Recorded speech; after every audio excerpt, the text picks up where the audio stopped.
Très heureux, mesdames, messieurs, je vous retrouve sur Kivu Morning Post pour vous livrer en temps réel les informations d'Ikivu. Sans pour ne pas tarder, je vous donne les principaux titres. La crise en République démocratique du Congo, dans sa partie Est, est-elle en train de prendre une dimension internationale? Le Conseil territorial de la jeunesse du territoire de Rutshuru alerte sur une présence des soldats polonais aux côtés des rebelles du 123 dans les territoires de Rutshuru. Dans cette session d'actualité, nous reviendrons sur les décès des deux militaires sud-africains de la SADC et des autres qui ont été blessés mercredi dans la partie est de la République démocratique du Congo. Si l'armée sud-africaine n'a pas encore donné les détails sur les décès de ces militaires, leur disparition pose d'innombrables questions. Dans cette édition, nous serons à Sake pour rencontrer certains habitants qui ont décidé de ne pas quitter cette cité en dépit de la menace persistante sur Sake, une menace qui est posée par le rebelle du 123 qui se retrouve dans les alentours de cette agglomération. Ces titres et bien d'autres, dames et messieurs, leur développement, c'est dans un court instant.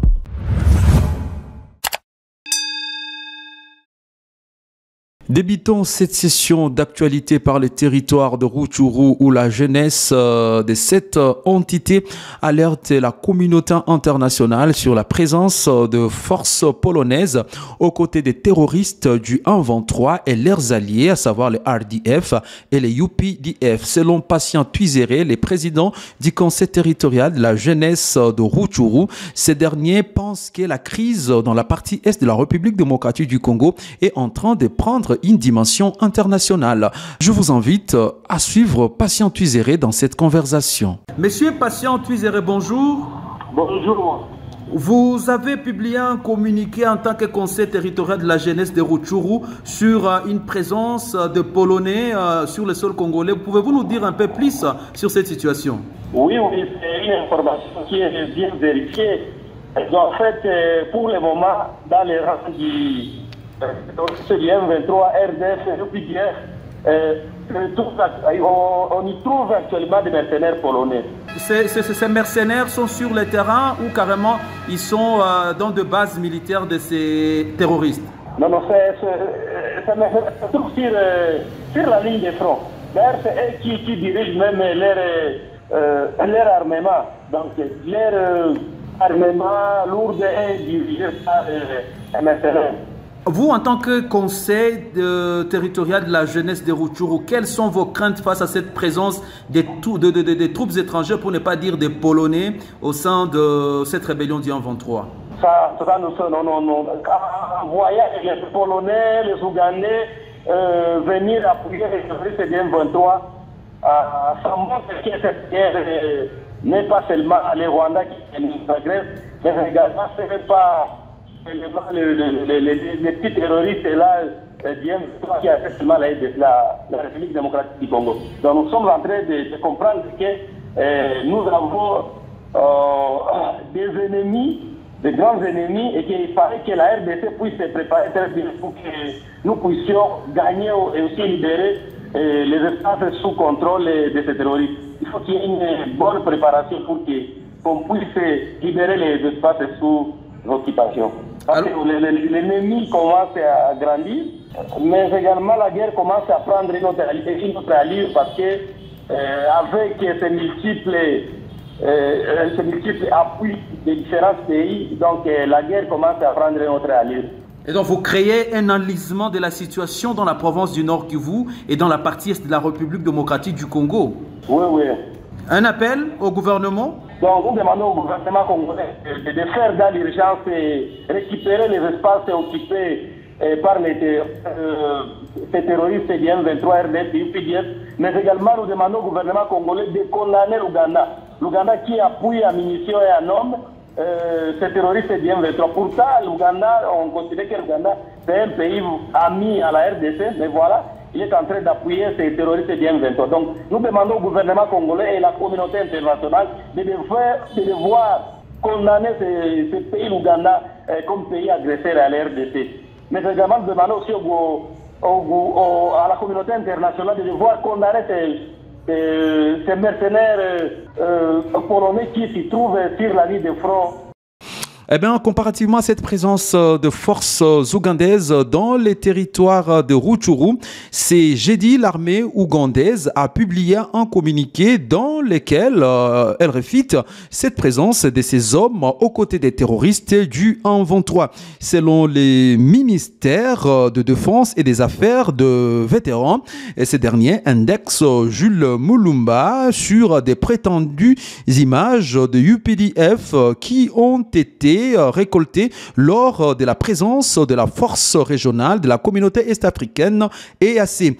Nous tenons à souligner que les informations fournies par Mulumba sont fallacieuses. L'UPDF n'est en aucun cas à Rutshuru, déclare le brigadier Félix Mukalagié, porte-parole de l'armée ougandaise. L'UPDF n'a aucune raison de s'impliquer dans un conflit interne, à moins qu'il ne s'agisse d'un effort régional pour la paix, ajoute le brigadier général. Il souligne également que de telles allégations visent à détourner l'attention de pertes significatives subies par les FDLR face aux terroristes du 1-23. Ces ministères dénoncent la manipulation de Mulumba, soulignant son rôle de porte-parole des FDLR et la tentative apparente de justifier le revers de cette faction face au 1-23 en diffusant de fausses informations.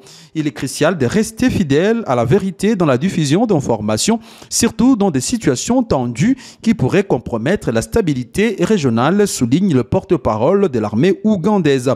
L'UPDF appelle à la vérité et à la responsabilité dans la diffusion de l'information, mettant en exergue l'importance de ne pas propager de fausses nouvelles qui pourraient aggraver la situation, peut-on lire dans cette correspondance de l'armée ougandaise. Jusque-là, Jules Mulumba, qui est le porte-parole de VDP, qui est ce regroupement de groupes armés locaux défendant la République démocratique du Congo, ne s'est pas encore prononcé après la diffusion de ce communiqué de l'UPDF. Je l'ai dit au sommaire de cette session informative. Nous allons parler des forces de la SADC qui sont déployées en République démocratique du Congo. Je l'ai dit donc, des soldats sud-africains de la SADC ont été tués mercredi 14 février 2024 dans l'est de la République démocratique du Congo suite à un tir de mortier, tandis que 3 autres ont été blessés et évacués vers un hôpital ici à Goma, selon un communiqué de l'armée sud-africaine.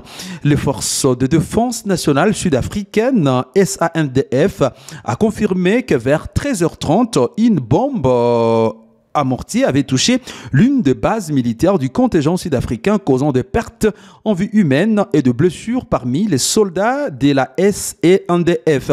Le contingent sud-africain fait partie de la mission de la SADC en RDC, SAMI RDC, déployée pour soutenir les gouvernements de la RDC dans ses efforts pour assurer la paix, la sécurité et la stabilité dans la région.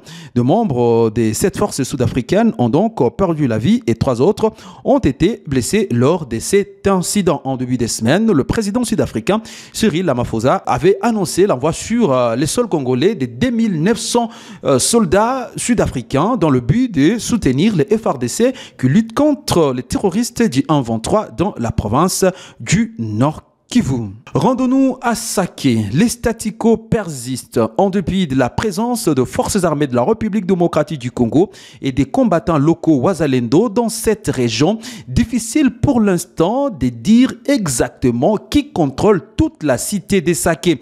Des déplacés qui étaient dans la zone, spécialement au camp Zaïna, ont quitté cette entité, laissant place à un endroit désert. Notre confrère Blaise Bassabossé s'est rendu sur place et voici son point d'actualité. D'arriver à Saké il y a à peine 45 minutes, il faut le dire que les déplacés qu'on pouvait voir dans les camps Zaïna ont fui la cité et les habitants également ont fui. 95% des populations des Saké se retrouvent déjà dans la ville de Goma, fouillant le combat entre les terroristes du 1-23 et les forces armées de la République démocratique du Congo.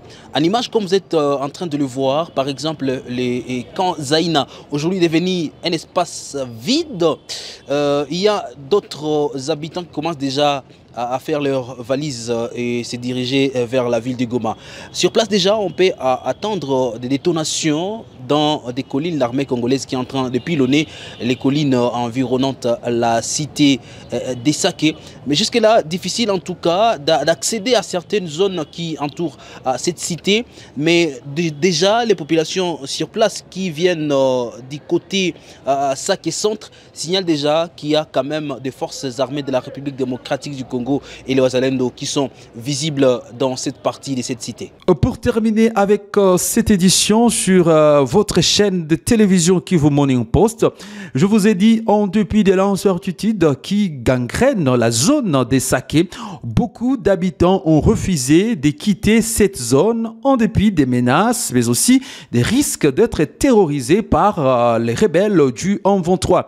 Les Congolais racontés ce jeudi par Kivu Morning Post rassurent qu'ils ne peuvent pas abandonner leur armée parce que le FARDC sont juste une source d'inspiration pour eux et qu'ils ont tout intérêt à apporter leur appui à ces forces et qui luttent contre l'invasion du Rwanda derrière le terroriste du M23. Je vous laisse écouter ces Congolais. Mais je me suis décidé de ne pas quitter. Juste c'est parce que les quartiers où j'habite, il n'y a pas encore beaucoup d'incidents qui se manifestent, mais aussi l'ennemi n'a pas encore franchi la cité.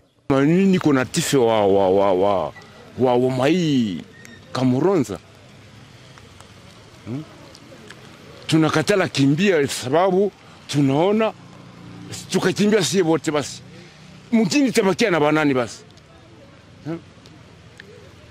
tunaona adui anatushambulia me hatushambulie kwao, lakini wao wanapenda kusema batushambulie, batuuzi, batuue. Or si mbona hakuna hata mkubwa mwenye iko Rwanda wakuita waseme ni mkongomani? Abo bako huku bamekamata hatua zote. Ni ba generaux, ni ba koloneli, ni hao ndio wenye kwa kukiti. Mbona hatukuwa sababu basi? Wewe haogope bakuue. Mbo basi kama ni kukufa tutakufia nchi yetu ya Kongo.